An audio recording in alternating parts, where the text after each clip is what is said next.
Congratulations, YouTube, you did it. You wore me down and you sucked me back in. I have too many subscribers here just to walk away entirely, especially with no alternative that truly stacks up and so many copycat channels uploading my shows for me anyway. But we can't forget that THC's account here is on thin ice. And so the YouTube version of the show has to be prefaced with this little PSA, only to say that episodes that contain the kinds of themes that have been regularly banned on YouTube will not appear here.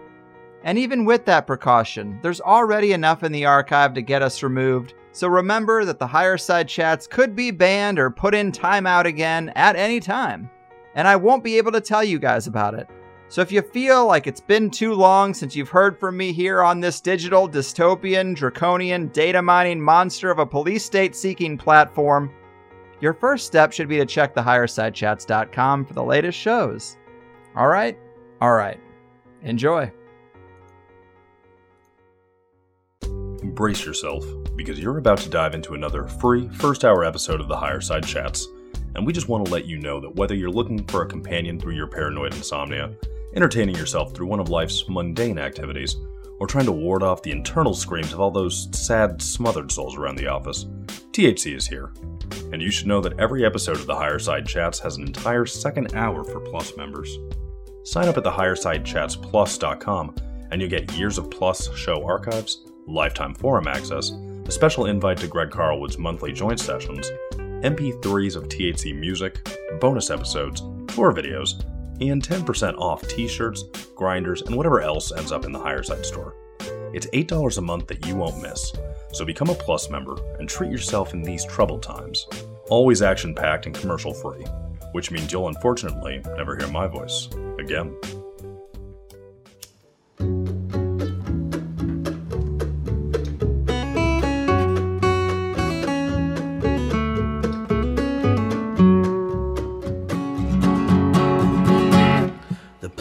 Puppet masters almost surely have a plan. There's clearly maybe something there beyond the realm of man.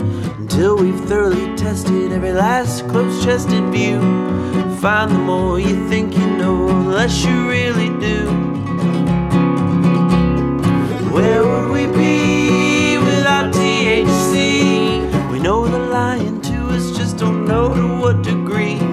Where would we be without THC? The Higherside Chat Show. Greg Carlwood and Company.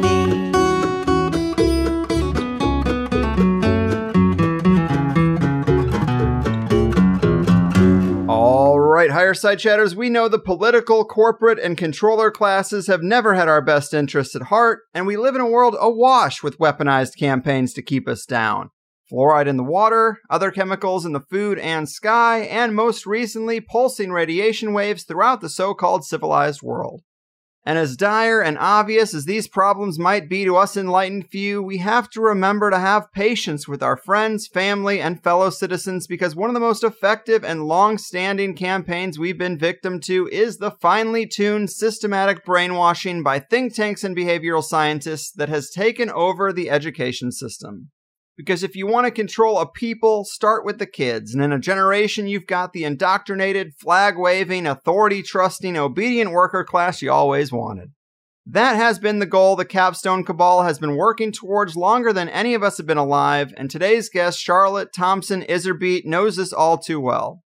If you're not familiar with Charlotte's background, she served as Senior Policy Advisor in the Office of Educational Research and Improvement for the U.S. Department of Education during the first Reagan administration, where she blew the whistle on a major technology initiative that would control curriculum in America's classrooms called Project BEST, Better Education Skills Through Technology. She is also a former school board director in Camden, Maine, and was co-founder and research analyst for Guardians of Education for Maine from 1978 to 2000. She has also served in the American Red Cross in Guam and Japan during the Korean War, in the United States Foreign Service in Belgium, and in the Republic of South Africa. Charlotte is also a speaker and writer who has been taken on the education indoctrination issue for most of her life, Best known for a 700-plus page book that I consider probably the best resource for this conspiratorial campaign, entitled The Deliberate Dumbing Down of America, A Chronological Paper Trail. She also has some incredible insights into the Skull and Bones Secret Society of Yale University, as her father and grandfather were both members of the order.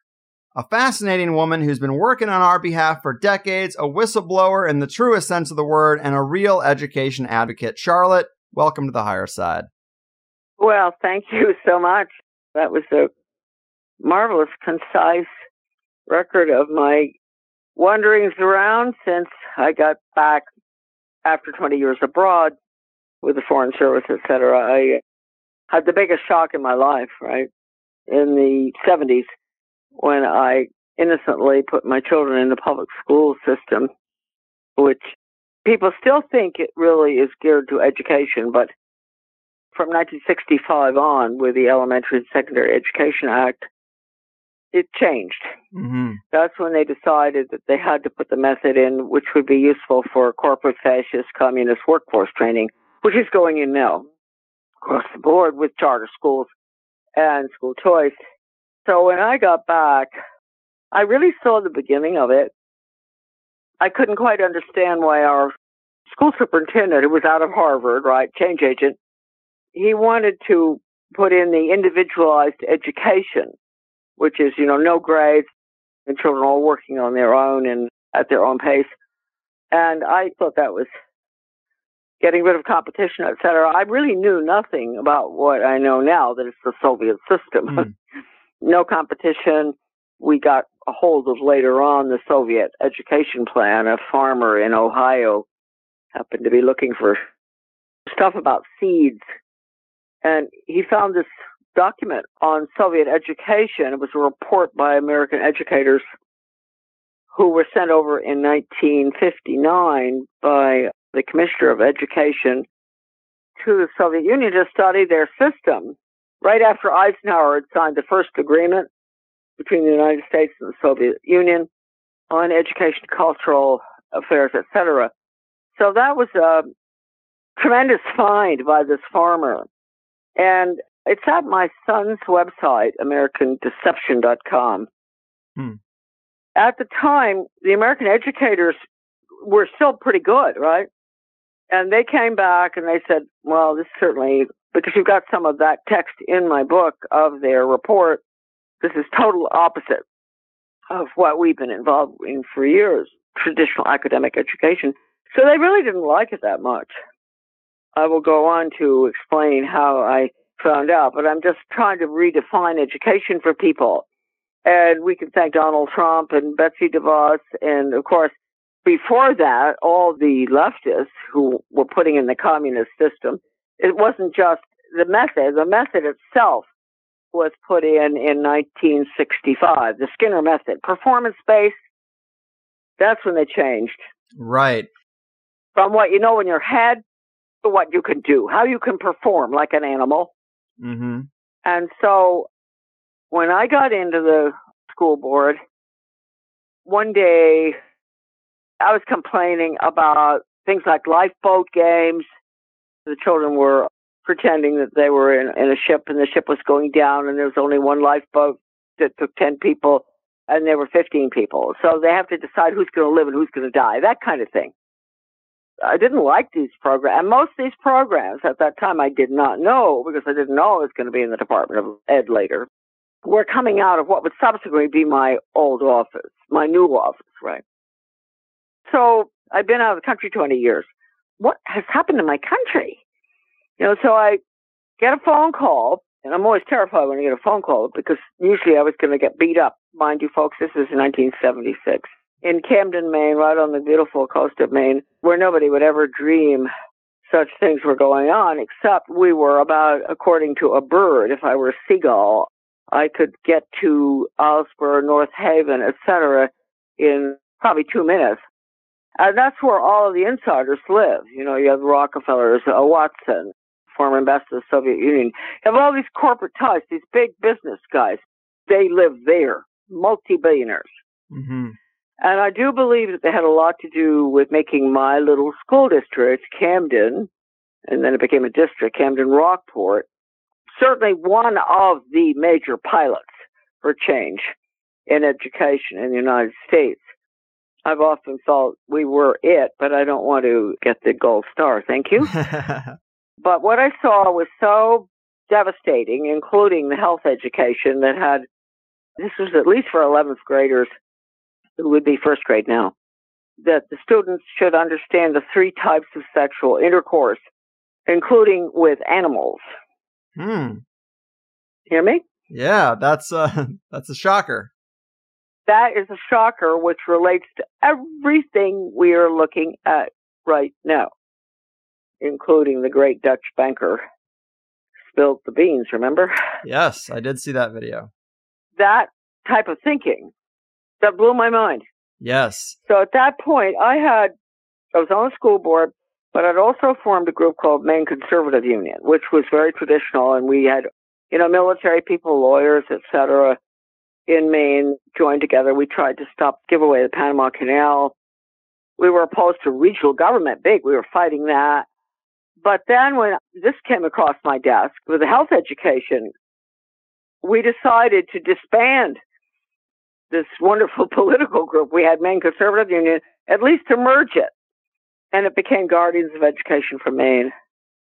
And then I was still on the board, and I get a call. And usually it's from leftist change agents, really new people in town, none of the old-time Mainers. They all loved me. When they had to move out because the taxes got so high, because of the newcomers coming in, that story. When they had to move out, I couldn't get elected dog catcher because I lost my base, which were true, good, great Mainers, lobstermen, etc., who could count and think and, understood reality. And so I'm getting all these nasty phone calls, bad articles written about me. I hate children in the local newspaper. So this woman, I was scared. I answered, and she said, I just want to thank you for what you're doing on the school board. And I thought, what's wrong here? And I said, well, thank you very much. And she said, well, you're absolutely correct. She said, I've been a master teacher. I've worked all around the world. And you're going against everything properly, but I don't think you understand what you're looking at. And I said, no, I don't understand what I'm looking at. And she said, well, I'm going to pay for you to go for change agent training down east. Down east is going north, which is very strange. That's how we are in Maine. And she paid $100 for me to go. That was a lot back then for her to pull out of her pocket. She had taught all over the world. Her name was Selma Ham. I should give her credit on some interview. Yep, she's gone now. So she paid for me to go. I went to this in-service training, a lot of very nice teachers and principals from our own school district. And I want to point out, there's still a lot of great educators out there. Most of them were out of it. But at that time, you probably had 70% good. In the 70s, you probably have about 7% good now, huh? But because I've been through all the brainwashing. Actually, I was going through brainwashing that day myself. So I get there, and the guy's using this textbook that was put together by Ronald Havelock, a professor out of the University of Michigan, Ann Arbor. And it was called Innovations in Education. And it was developed, he got the money from the U.S. Office of Education at that time, which subsequently became the department where I worked. It was paid for by the U.S. Office of Ed, and it was a training manual, and he was using that at the in-service training. So he was training us how to identify the resistors in our community. And that would be the resistors to sex ed that we didn't need. We didn't even have a pregnancy in town at that time, right? Drug education, we didn't have a problem with that either. All these programs that they gave us that came out of what was subsequently become my office in the U.S. Department of Ed were not necessary. They were necessary because they caused the problem they claimed to be getting rid of.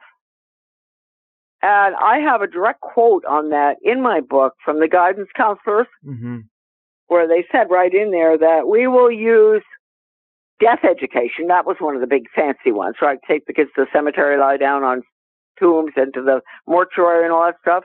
That didn't last long. Parents really did not like that.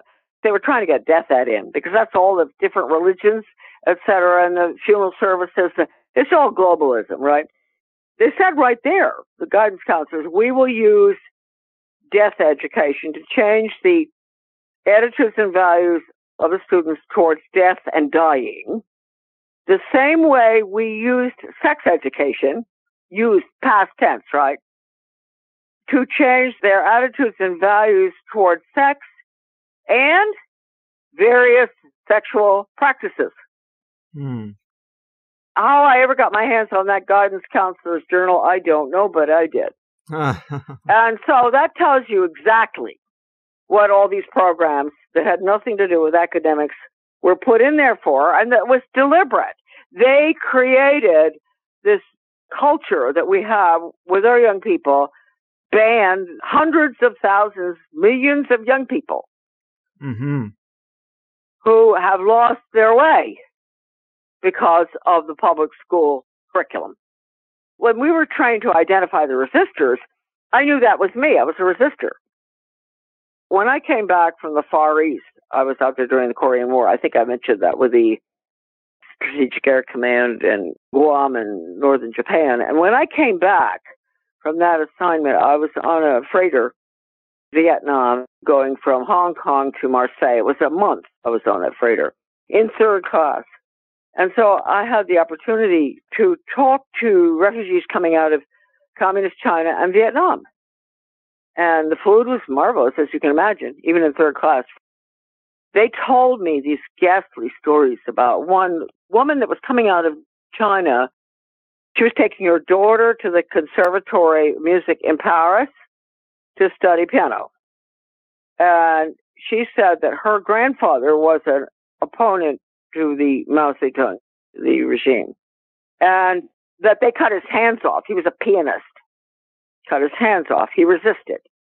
Vietnam woman, her grandfather was involved in the municipal government, and he was opposed to what the communists were doing. So they cut his head off, and they marched it around town in a pole. And all of this was basically to warn people, do not resist.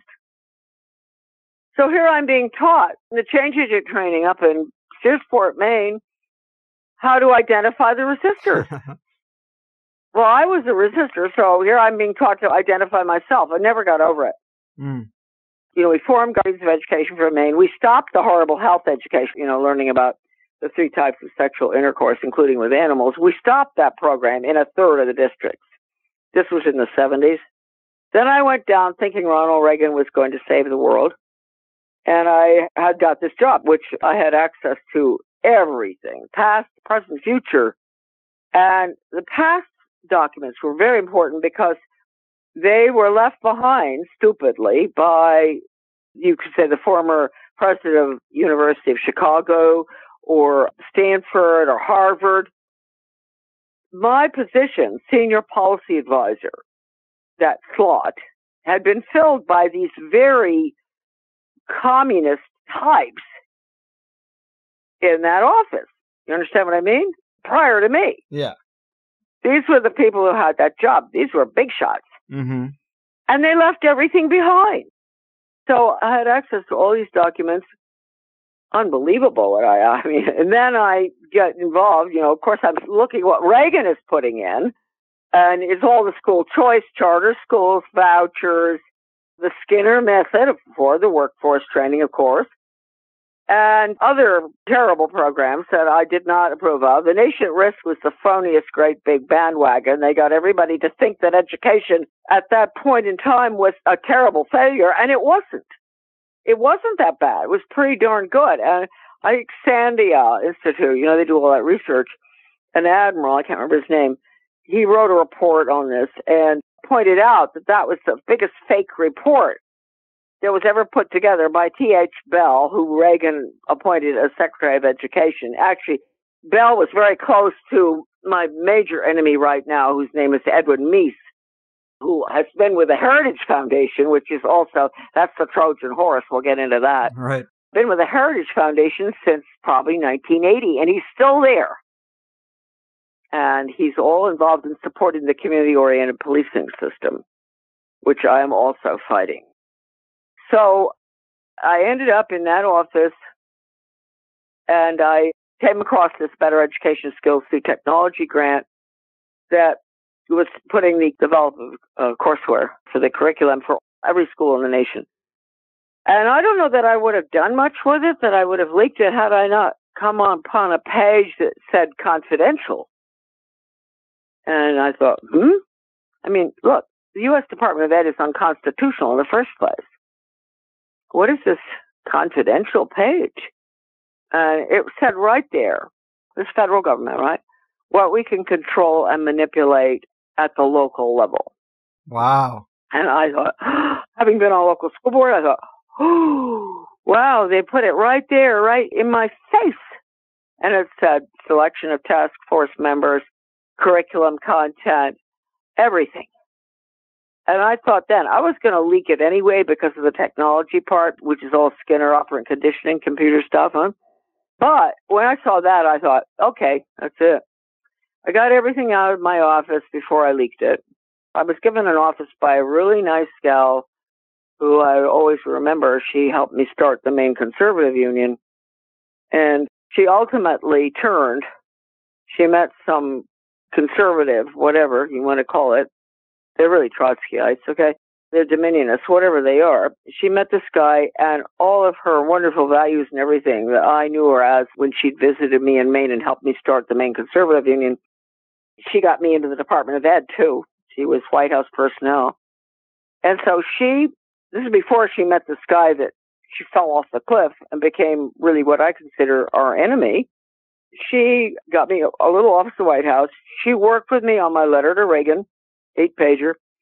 And she, believe it or not, was able to get the letter through to him.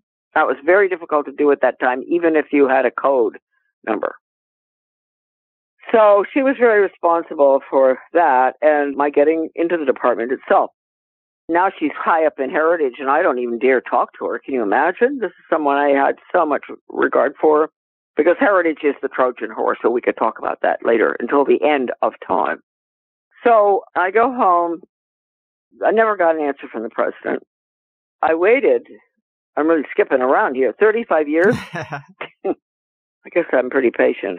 Yeah. I waited 35 years to write the Reagan Library about why I didn't get an answer. Did they have anything on the record? Well, by golly, they did. And they sent it to me. They sent me a copy of a handwritten note from President Reagan to Edwin Meese, who I'm just talking about, who is a big mole everywhere at all times from 1980 to 2000. What are we, 18? Reagan wanted to meet with me, but Meese blocked it. So I found that out 35 years later. Wow. Actually, you can find that. All you have to type in Patriots or Manchurian candidates. It's a big article I wrote, which has the picture of the note from Reagan to Meese. It's a very important one. I wrote it warning people and warning Trump. Vet your candidates. Be careful. Look who you are appointing. Right. So you got fired for leaking this document about Project Best education skills through technology. So how frustrating has it been for you that you see a lot of these control tools that you knew about decades ago, now they're rolled out to the cell phones and the tablets in recent years. And you see the state of kids today when you've been talking about this technology-based conditioning for 30 years. I mean, this Pavlovian psychological response reward system, today this is social media. That's right. I have. And I never understood that much about Skinner and operant conditioning prior to going into the department. What happened is, one day, a letter came across my desk, and it was from a teacher by the name of Aeon of Horus from Arizona. She was considered to be a wonderful teacher. She was teaching a lot of the Mexican kids and all down, this is in Phoenix, and doing a wonderful job with them. Well, they dragged her into the Skinner training. The first program was called the Exemplary Center for Reading Instruction out of Utah. And she and her friends, good teachers, had to go through this, and they thought, what is this? They even had, I've even got the documents. They were ordering supplies, the different little booklets and all, how to train pigeons, how to train animals, These were the materials that were being ordered by these teachers for the Exemplary Center for Reading Instruction program. Well, anyway, Herzer understood completely because they were not letting them sit together. They knew the teachers that were, what's this? They'd move them around and all this. And so she quit teaching. Then I was in the department, a real dodo. I really didn't know much about Skinner, although I found out a bit because I went to some brown bag luncheons in the basement of the department where the big honcho, William Spady, Mr. Mastery Learning, was having a little session down there showing people how wonderful the Skinner method is. So I had seen that. But anyway, what happens is this letter comes across my desk. It was sent from Ann Herzer, the teacher, to Eldon Rudd, congressman, in regard to this horrible program. They were experimenting on sort of the inner city kids, the Mexicans or whatever you got, whatever. And she had been doing a wonderful job teaching them to read and everything. And then she had to do this. She had doctor's statements about how the kids were throwing up, getting sick. They had hives. And it was all attached to this package that she sent through to Congressman Eldon Rudd. Well, that package came across my desk. I looked at it. I didn't know her yet. And I thought, well, I better do something about that. But I think I'll wait until I go home and I'll call her from home. I'm glad I did because she's very hot-headed. I love her. But, she's a very hot-headed person. And I said, I've got this document here, this curriculum, and your letter is fantastic. What on earth is going on? And then I made the big mistake of saying, oh, I don't think Secretary T.H. Bell knows anything about that. And she blew. She said, you're kidding. He's responsible. Reagan brought him in because Ed Meese wanted him. I thought, oh, what have I run into with this teacher? Well, I didn't talk to her again. I said, oh, well, yeah, maybe. And so that was sort of the end of that. But then I managed to get myself fired because I leaked the document. I went home. I called her, and we had this long talk. And I became very close to her, like sisters. She had all the documents. Her father-in-law was a doctor, and he had all the animal laboratory training materials, etc., and what it does to animals. She was a real expert. All I have to say is she educated me. So anyway, after I was out, I wrote a little book called Back to Basics Reform, in 1985 this was, or Skinnerian International Curriculum, necessary for United States participation in a one-world socialist government scheduled for the early years of the 21st century. Well, it's only 39 pages, and it's a hot potato. It's on my website at deliberatdumbingdown.com. Free. Well, I wrote that, and then all of a sudden, I noticed that the conservative movement, they hated that book. They boycotted it. Bang! Bennett, the whole crowd, Finn, Schlafly. Phyllis Schlafly was a good friend of mine, basically. I still have high regard for the work she did prior to getting involved in education. Phyllis did good work in the political field, defense and all. But anyway, it was Eagle Forum that got the word out to boycott Back to Basics. Because, you see, it happened under Ronald Reagan. I wasn't going after him in it. I was just telling the country, the parents, what was happening and what was coming down the pike. For instance, that critical thinking is not a really great way to go. Lenin defined critical thinking. Lenin. Everybody thinks it's so great, critical thinking. No. He said, it's non-absolutist evolutionary thinking. Everything evolves. Well, that sounds okay, to some people, but when this started, the critical thinking movement, there were a lot of teachers that were opposed to it because they knew that they were trying to change those teachers' attitudes, values, and beliefs. So, yes, this is interesting. The editor of my book, who is absolutely brilliant, I give her great credit for what she did to get that book together, and the publisher both. She's from Georgia, and she took that little book, Back to Basics, little 38-pager, and her butcher down the street read it and said, wow, that's fantastic. Oh, boy, that's a 38-page bomb. So the editor said to Schlafly, because Eagle Forum was saying, nobody's going to understand what she's saying in there. And so she said, well, the butcher down the street understood it just fine. Mm-hmm. That book, had it been allowed to get out, I'm not kidding you, we never would have had what we have now. We've gotten rid of academics. We're going into workforce training, the Soviet system. One of the educators in the Department of Education, I think, got $4 million, a grant, doing a paper on the Soviet polytechnical education system. So the Department of Ed has been up to its eyeballs in that, knowing that school choice and charters is the only way to get it, because charter schools, you don't have an elected board. So the parents can't complain. At least in the public school system, it's the same curriculum. The charter schools are going to have the identical curriculum that the public schools have because they're federally funded. And I have the original legislation coming out of the Department of Health and Human Services, on daycare standards, Daycare is any institution that takes care of children between whatever age and age for 12 hours or 14 or whatever of the day.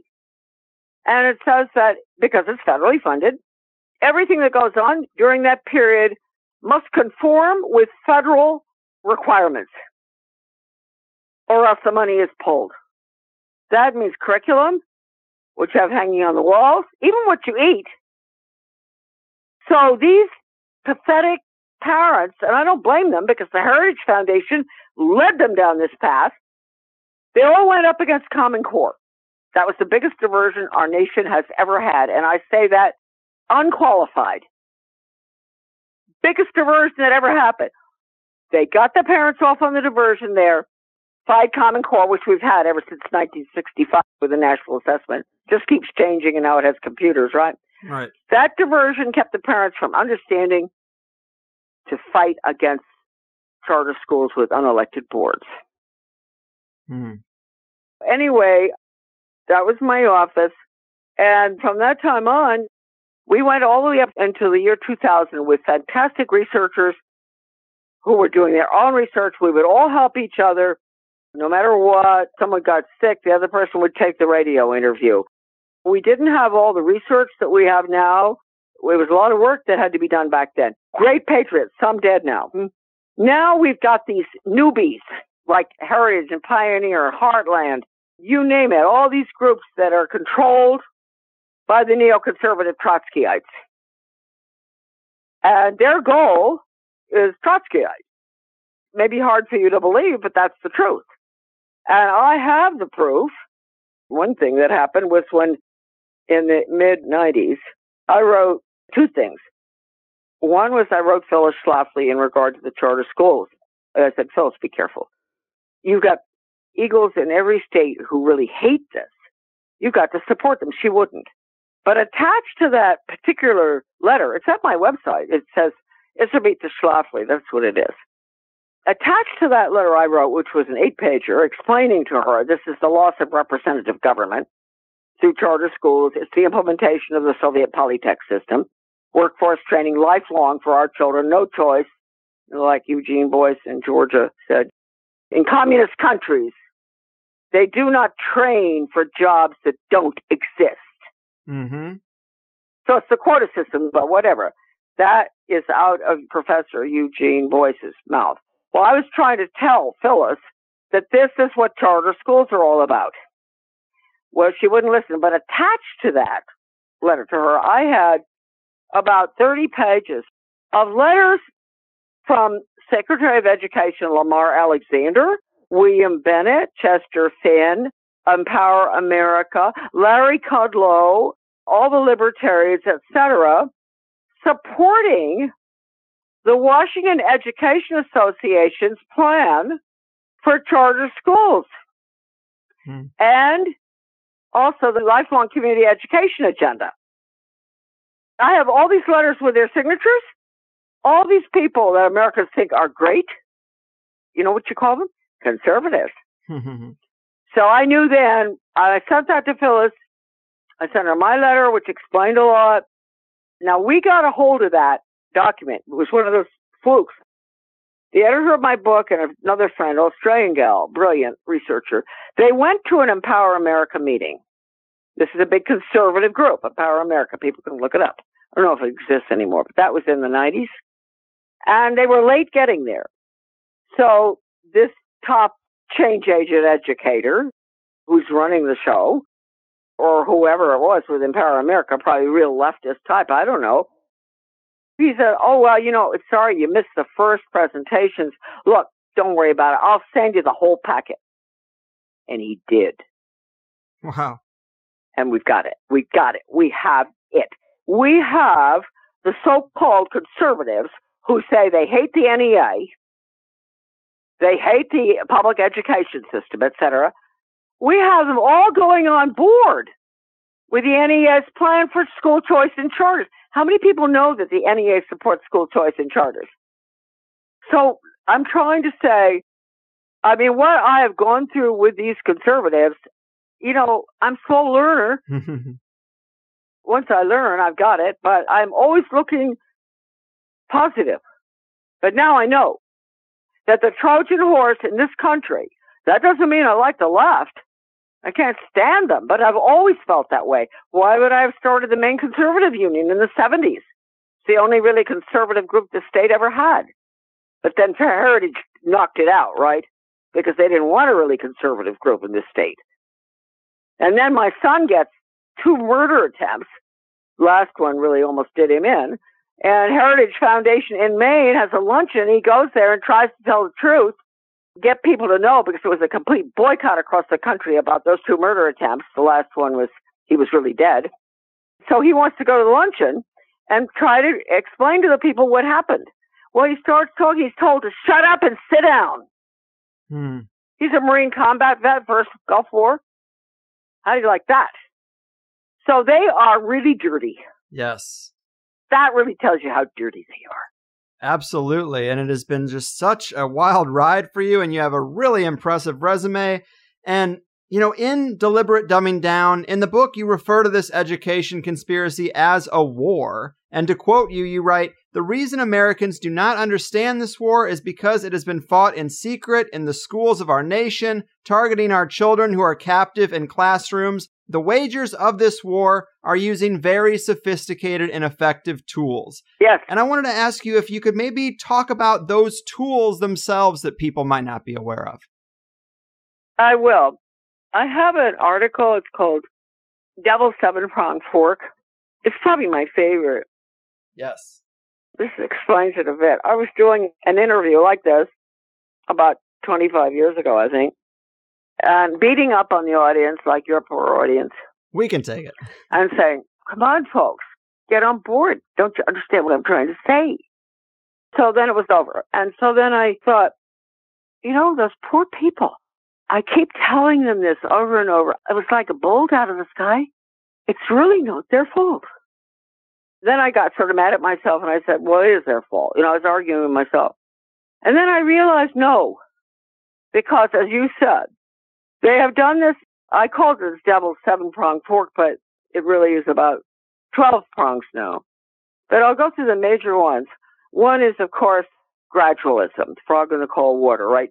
Heat it up slowly. People don't even know they're fried.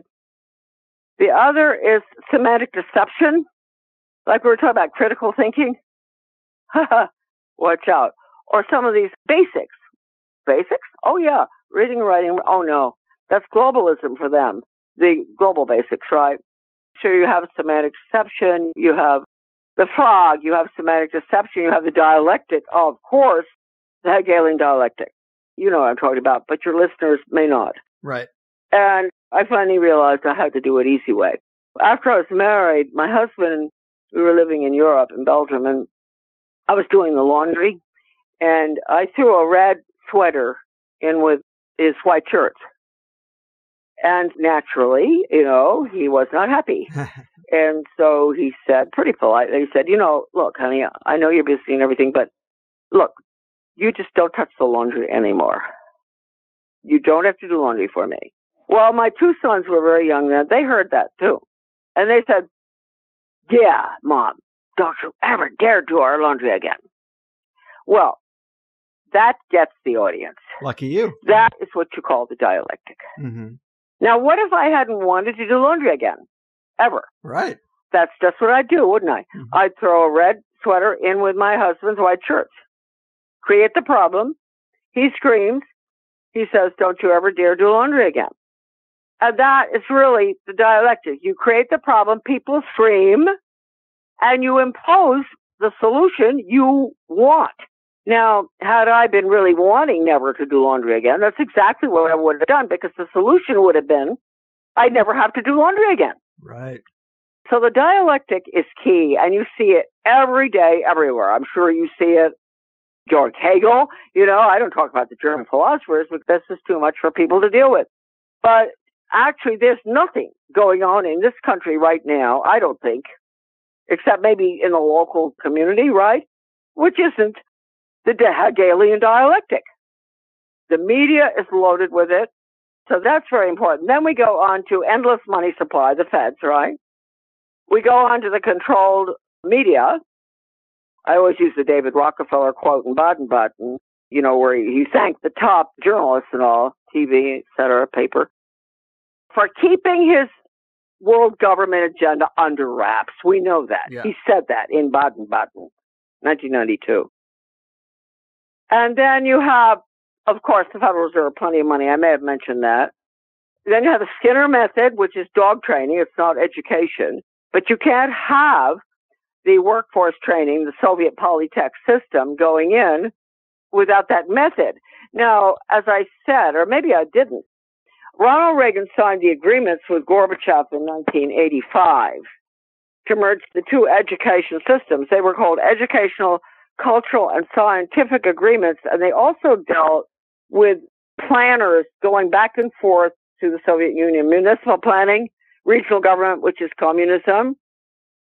So he signed that agreement. Now, the Heritage Foundation was solidly behind that. In fact, I think they set up an office in Moscow after. So that's one of those things that I have on Heritage, right? But then all of us patriots back then, we had a great band of people. We put an ad in the Washington Times. We paid $5,000 for that to stop it, but we couldn't educate people because all of the conservative groups were boycotting every single thing we tried to do to let the country know that these agreements had been signed. Now, the first one was signed by Eisenhower in 1958, as I mentioned earlier. Then people said the Soviet Union was dead. Even after the agreements were signed, we had Russian teachers in our schools here in Maine teaching the teachers how to put workforce training in. How many people know this stuff? Not many. That was in 1987. It's all going in now. It's all going in under standards-based education. I mean, people don't understand that, they can give it any name they want. Performance-based, results-based, competency-based, outcome-based, standards-based, you name it. It's all the same. It's all Skinner, Pavlov. So it's going in across the country now. Thank you, Donald Trump and Betsy DeVos. When he did that, he broke the back of our constitutional system of government, basically because we will have no representation. Mm-hmm. Look, a lot of people don't know this.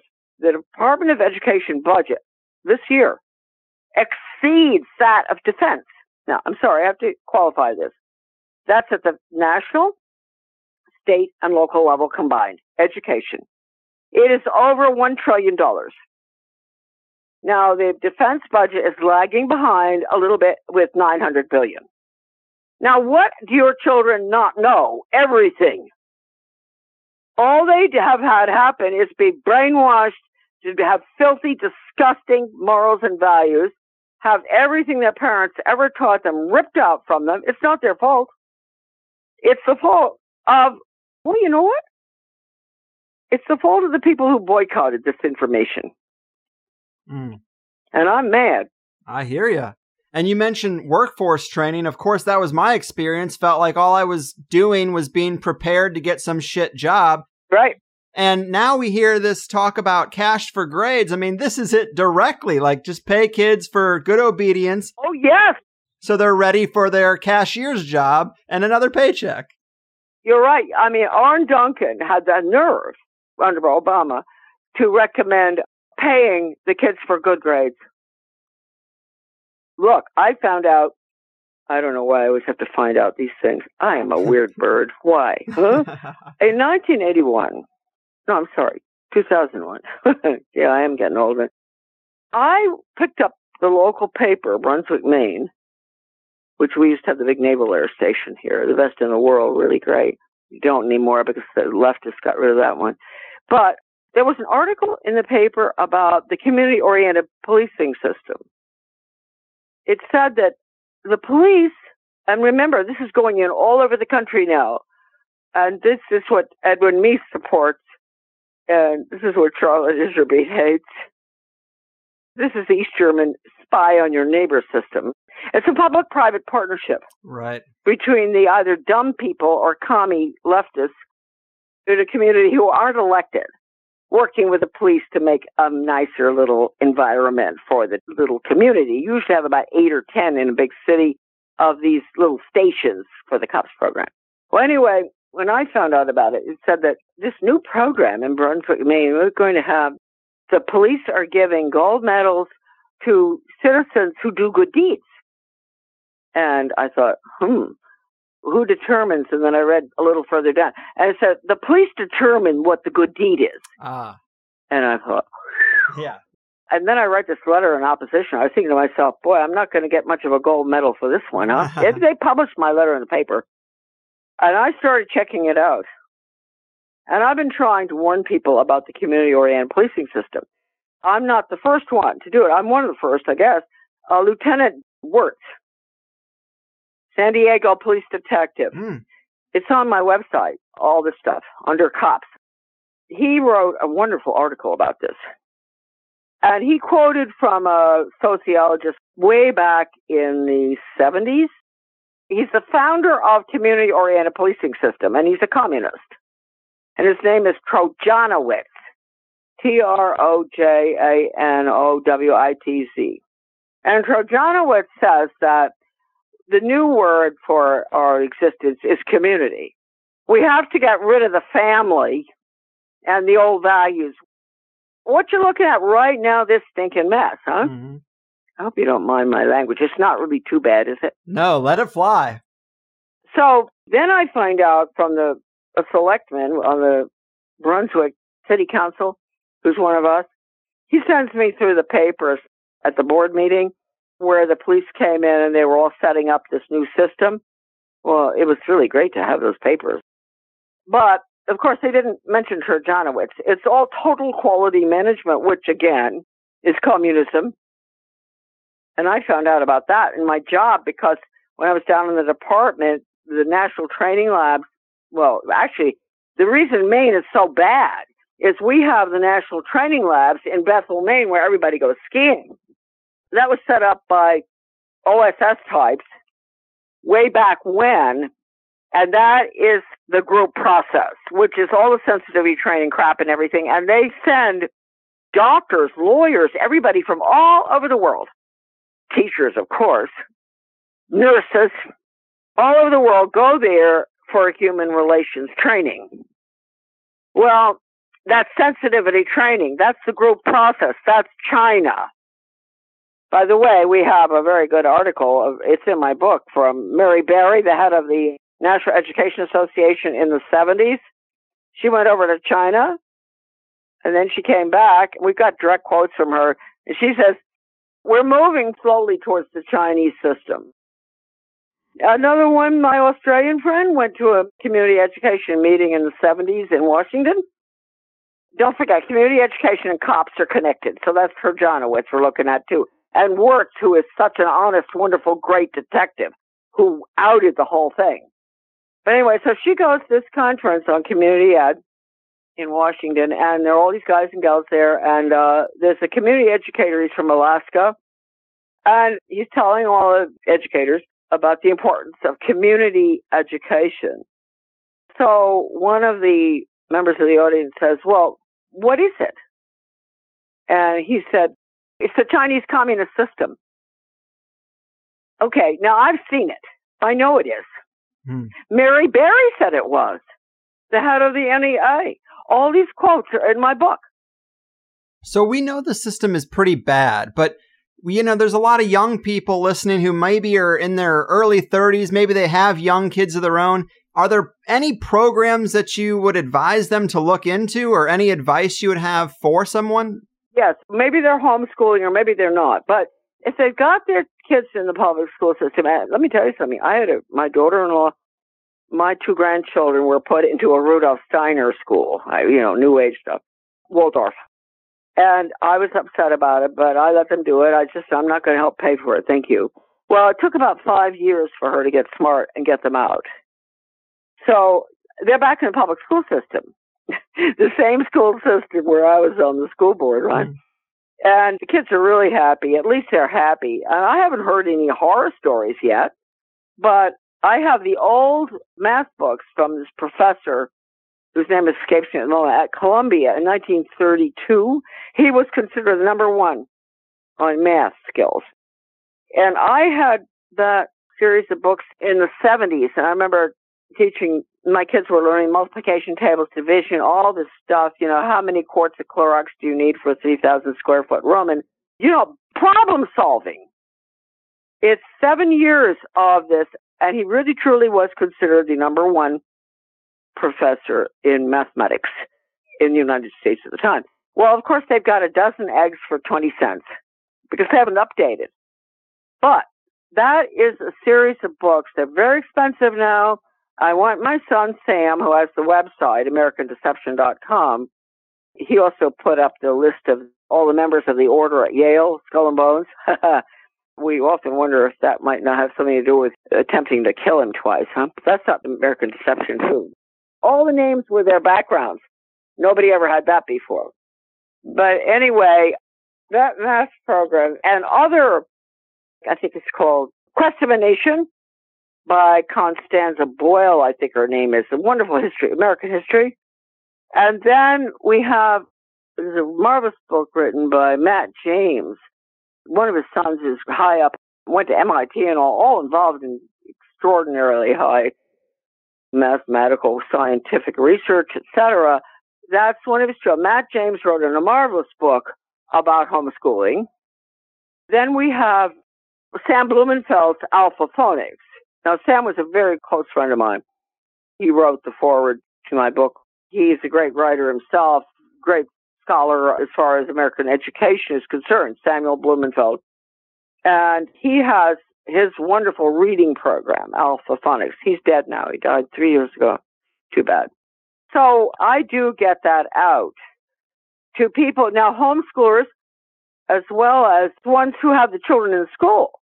I use that math program with my own boys. My son Sam, the one I'm talking about, is now 50. And I remember we had a little place on the lake, and I was always worried that that curriculum was going to fall in the water. But I get them out there on the float. And I'd make them do their multiplication tables and everything else, and we have a lot of fun. But they went through that. And that is what the parents need. Mm. They're going to tell you, oh, you don't need that now. You can use calculators. This is practical stuff that anyone who's good in building houses or working or, whatever, they know that. How are you going to clean a 3,000 square foot gym if you don't know how much Clorox you need? Right. You have to measure it, don't you? I think, maybe. Huh? So there is, in my book, a teacher. He was invited to a meeting of the Progressive Education Association. And he thought it meant something good. He didn't know it was communist. And he went. And he did a little talk on math, I think.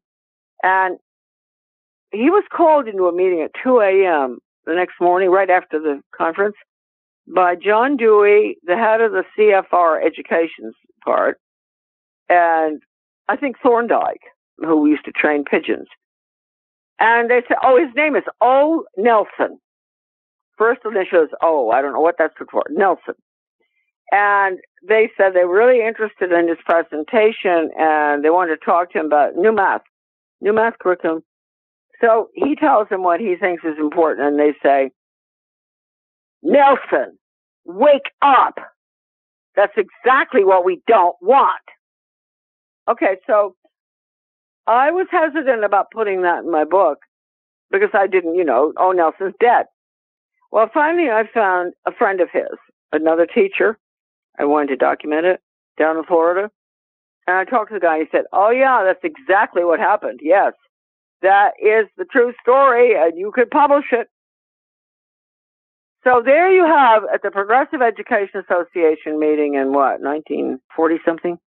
This math teacher being called in at 2 a.m. by these big shots, really big shots, John Dewey, Thorndike, and the head of CFR education section. They think he's so smart, they want him to do something, work for him, and put the new math in. Well, they got it because they didn't listen to it, huh? But that is an extraordinary story in itself. There's just so many like that. I mean, a lot of the stuff I'm talking about is in my book. But the tragedy now is that the system's in. People have become accustomed to the word, you have to have standards. Whose? Who sets the standards? Exactly. I got a hold of the standards in 1971. They came out of the Northwest Regional Lab in Oregon. And I got a hold of the Commissioner of Education's letter to this wonderful researcher friend of ours. And he gives all the history of the 18,000 goals that were developed at the Northwest Regional Lab and sent out into every single school in the nation. That was the beginning of goals-based, outcomes-based, competency-based, performance-based, and your listeners are probably getting pretty bored by now. Nah. Education. When you see that, no. That's Skinner. And that bypasses the brain. And even Ralph Tyler, who was a behavioral psychologist, admitted that. There's no transfer. It's like with your dog. The only thing that he can remember is, the next time you see a dog biscuit coming out of the box, he's going to sit. Reward-based animal training. You have to give them credit, but it's totally evil. It's the Soviet system. It works well for workforce training. There will always be 10% that they need, good little communists, out of the order at Yale or wherever you want. And we know who they are. They're in every country. They're the ones who are running the whole globe. And our children, with their wonderful talents, happy faces used to have, are the victims. Well, hey, I feel just so lucky to have been able to spend time with you. I know you've got to be feeling the fatigue. It's quite a marathon session, but I'm so thankful. Also, got to give a shout out to our mutual friend, Russell, who put us in contact. Don't you love him? Oh, yes. What a wonderful guy.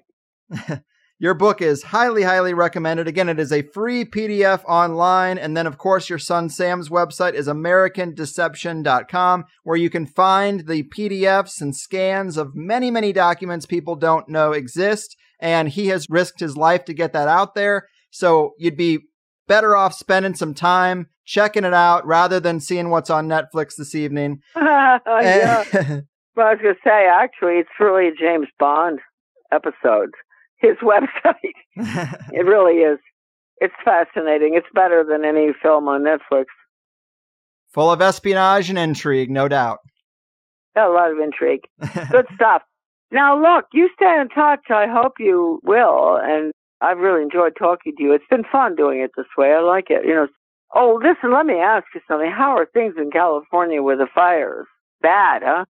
Oh, yeah. I mean, it's all over the news, and it is very bad, but it is not really in my local area, but it is very bad. Some people think that there's a coordinated effort there as well. I know. Well, when so many bad things go on, it's hard not to. I mean, the world is very different from the way it used to be. And so when we have this abrupt shift in events happening, one after the other, you can only say, well, this didn't used to be this way. What's wrong? Right. We may be wrong. We may be right. I don't know. You got to be skeptical. Well, stay in touch. And if you ever come east, you're always welcome here on the river. We're a very beautiful area, which is really conservation.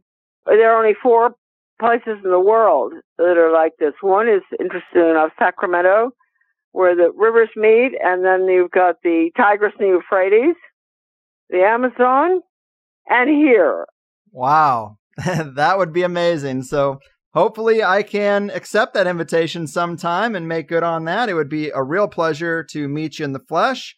You have a standing invitation to come visit. You better do it before I'm dead.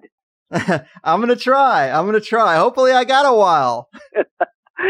Thank you very much. I'm going to let you go now, and we'll stay in touch. Please do. All right. Take care of yourself. Okay, I will. You too. Charlotte Iserbyt, people. An impressive resume and lifetime of compelling anecdotes. I obviously had a long list of questions we didn't get to, but I'm really just a crutch to lean on when a guest doesn't know what they want to talk about. And this was a big deal to me. Personally, I think John Taylor Gatto and Charlotte are the 1-2 punch of the education conspiracy. John, of course, is in his 80s as well, and that's why I had his editor David Rodriguez on. David was great, but I am so humbled to be able to add Charlotte Iserbyt to the long list of guests that I can hardly believe I've gotten to speak with at all. Of course, this interview was hooked up by a listener who knows her personally. Thanks again, Russell. You know, one of the things I had in my notes that I didn't get to bring up, she touched on it and mentioned that she was really shocked by what her own kids were getting in public schools. But here's a more thorough quote from the book where she says, "In 1973, I started the long journey into becoming a resistor, placing the first incriminating piece of paper in my education files. That first piece of paper was a purple ditto sheet entitled All About Me, next to which was a smiley face. It was an open-ended questionnaire beginning with, 'My name is blank.' My son brought it home from public school in 4th grade. The questions were highly personal, so much so that they encouraged my son to lie, since he didn't want to spill the beans, so to speak, about his mother, father, and brother. The purpose of such a questionnaire was to find out the student's state of mind, how he felt, what he liked and disliked, and what his values were. With this knowledge, it would be easier for the government school to modify his values and behavior at will, without, of course, the student's knowledge or parents' consent." And to me, this was just a great example for a couple of reasons. One, this is 1973, well before I was even born. Two, we've all seen these sorts of questionnaires, so I think it's something that everybody's familiar with and can say that, yeah, that happens. Kids do get these in school. And three, in the internet age, when data and information is so valuable and always being used against us, it's a real eye-opener to see the clarity in that process and then just extrapolate it out to where we are now and where we're going with this digitization of everything. And I did try to get into the realms of social media and technology, but I'm not sure how much Charlotte really engages with the cutting edge of that anyway. But I think she caught this coming through the school system a long time ago and probably knows, but definitely wouldn't be surprised that these control techniques have been rolled out to everyone now that we have these damn smartphones. So, I did want to get more of her thoughts in that area, but in the second hour, we went from education to Skull and Bones because she has a lot to say about that topic too. Sign up for the Higherside Chats Plus at thehighersidechatsplus.com to get the second hour of this podcast episode and all the podcast episodes I do. But in this one, we got into the coming quota system, Charlotte's experiences with Bonesman as a young girl, them just being around the house, her grandfather's involvement with opening up gold mines in South Africa, the forbidden books she wasn't supposed to go near, her son Sam's belief in aliens, the Heritage Foundation and the Council for National Policy, all great topics. And I did get to ask her if she thinks magic is real, which I didn't expect to come up at all, but I had to take the shot because I just thought it was a very THC question to someone who served at such a high level under Reagan, who respected magic, astrology at least, and also a descendant of at least 2 generations of Bonesmen. I mean, you gotta ask. So I loved it. Kind of have to give her a pass on some things because she is a product of a different era. She is 87 years young. I don't think she was hearing me all that well at times, but it could have been Skype. I wouldn't be surprised either way. I did also want to throw out there that the first Higherside Chats joint session will be on the 31st at 7 p.m. Pacific Standard Time using Zoom. Anyone can call in, join the room, watch live, and it will be archived for Plus members. I will put the links everywhere I'm able to put them that's THC related, and you can come join live as I take calls. Hopefully you have crazy stories or some research thread you're on or some paranormal experience. I want to hear that stuff, so anything you got, we will chat it up. I'm hoping this is a lot of fun. I have gotten some great emails over the years about really fascinating things, and I hope that the calls are of a similar breed. But besides that, I got 2 more shows coming out to you this month. 1 return guest and 1 brand new one who is quite provocatively far out there in his positions. Doesn't mean he's right or wrong, but he pushes the proverbial envelope quite far, and I think you're going to dig it. Until then, I've done my part.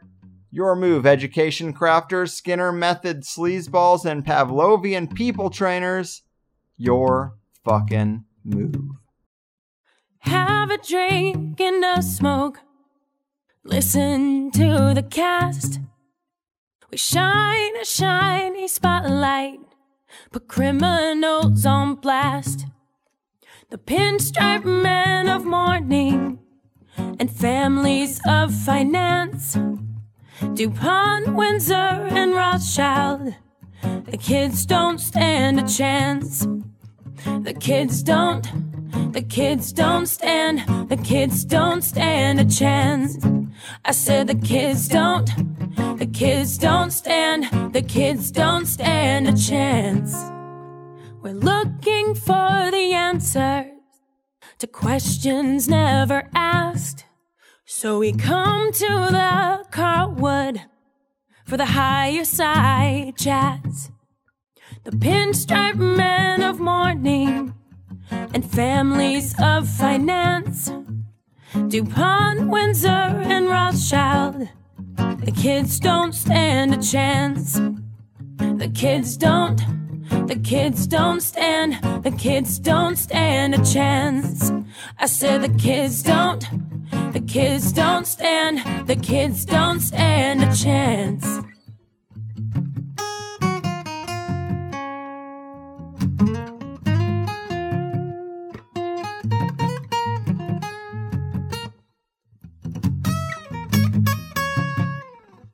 Involved in shady business, we try to get a glance. We're working on the numbers. Resistance must advance. The pinstripe men of mourning and families of finance. DuPont, Windsor, and Rothschild. The kids don't stand a chance. The kids don't stand a chance. I said the kids don't stand a chance. The kids don't stand a chance. I said the kids don't stand a chance.